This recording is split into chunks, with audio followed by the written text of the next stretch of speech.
Never heard of it here, ever. Maybe I have more coffee later. So we have a chance to chat, and we have a chance to chat. We were kind of thinking that you kind of want to hear the white side. Yeah. She's, like I said, she's been dealing with my claim. I couldn't write, I couldn't hold the phone or anything, so she's been dealing with it from the start. So, and after the medication, like I've lost big chunks of, this claim, like my whole life, like on the methadone. I don't remember months at a time. How are we on methadone? Almost a year. No. Yeah, the 10 mil for 10 mil, 1,280 milliliters a month. I poured it down the sink.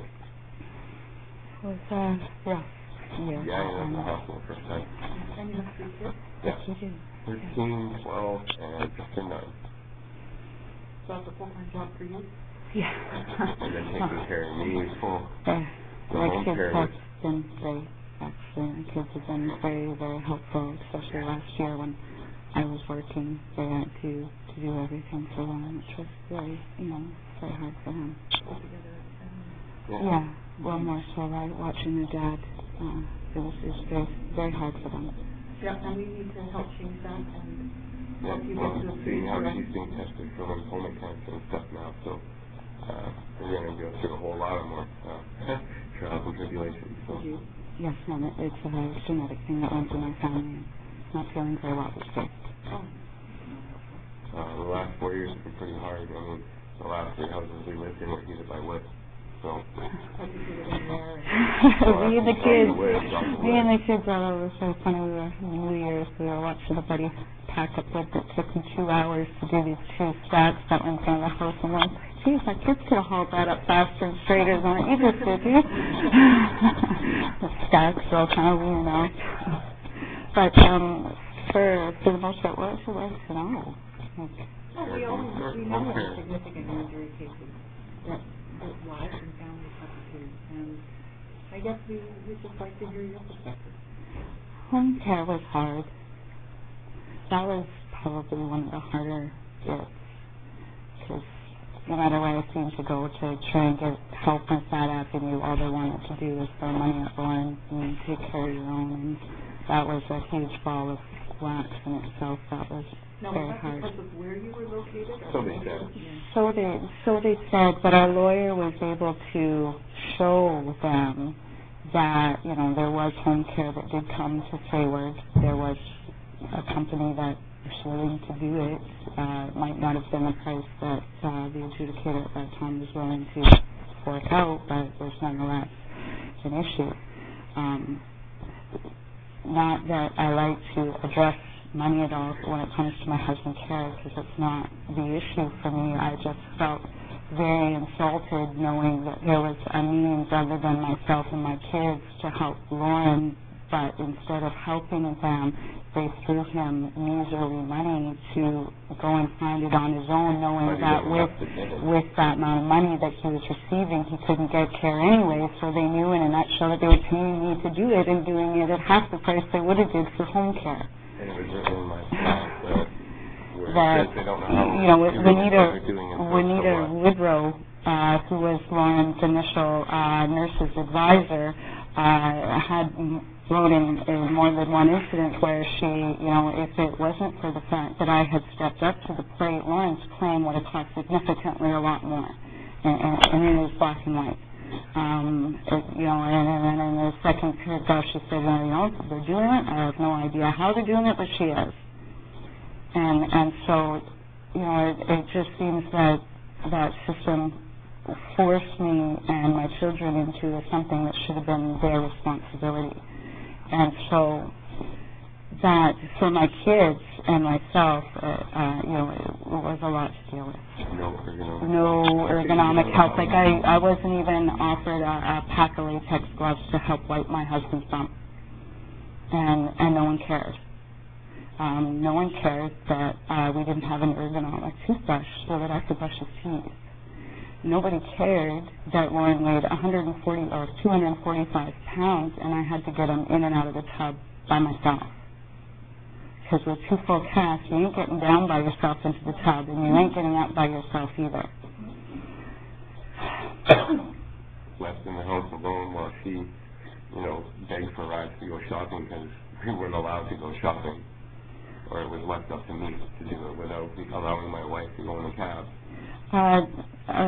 Aside from me not being allowed in the cabs, I think the major thing that was very hard is the fact that for those 3 years, my children have not seen a dentist, they have not been to the optometrist, and they haven't been to the doctor. Because we were denied transportation. So, I don't want to interrupt, but that's something that I don't quite understand is the whole driver's license. I understand. So, yes, I do. I have that. Let me just see here. For life. Yeah, for life. Dr. Shell sent me for testers to get organized and the medical board saying that the head tester guy at for life. Here it is. Yeah, so what I got here is the first one actually from ICBC and the superintendent of the Department of Motor Vehicles.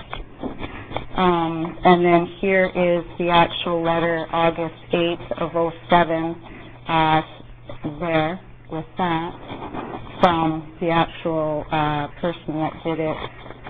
And then, of course, we have this issue between Dr. Jarman and Dr. Van Setter, where Dr. Van Setter clearly states that he sees no reason why Lauren is unable to drive.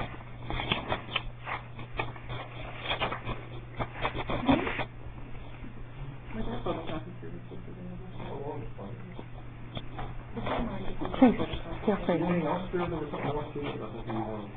Yeah.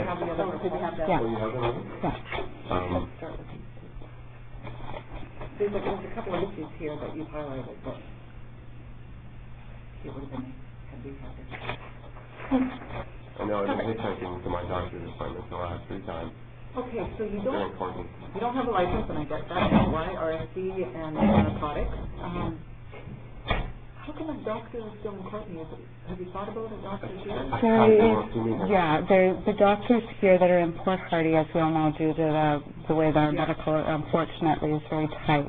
And right now, they aren't seeing anybody. And up until Christmas time, we could only actually even get into our ER once a week.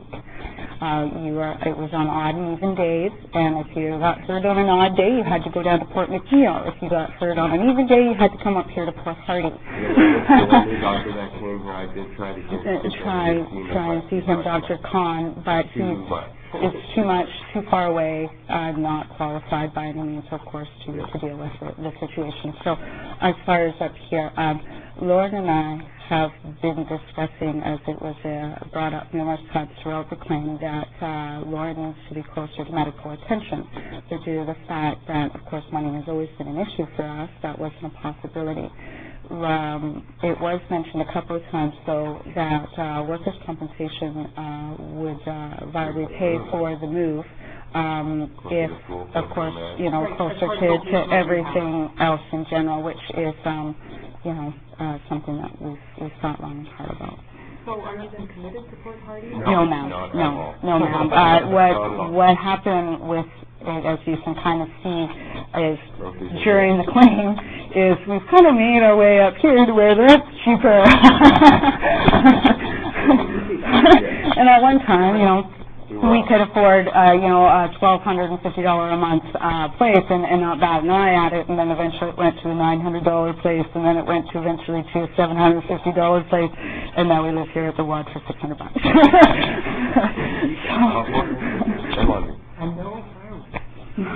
I would almost take the firewood back rather than dealing with the free water. It's really dangerous, actually.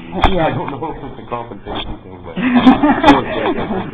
is like turn your skin boiling hot, and it's one pipe, the hot water flow. It's because it falls under the grandfather clause, right, where everything doesn't have to be regular. 5 places down, you can no cold water.